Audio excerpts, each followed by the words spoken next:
Hello and welcome to my first tutorial and first short video series about teacher creativity.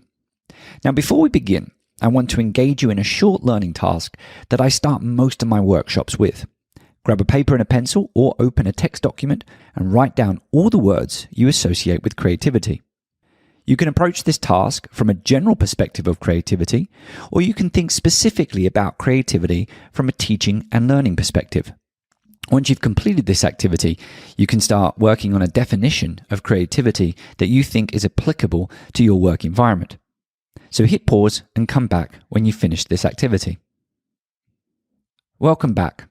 So what is creativity? Taking a very scholarly perspective, creativity is the production of new and useful outcomes, which most likely relate to many words on your list.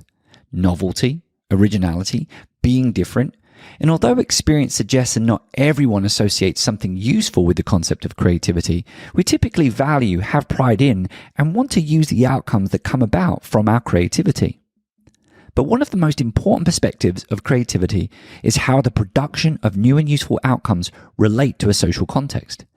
And much of the upcoming videos is dedicated to connecting the production of new and useful outcomes inside the context of teaching and learning.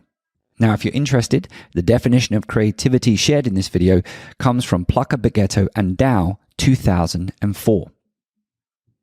Next up, Tutorial 2, Social Context.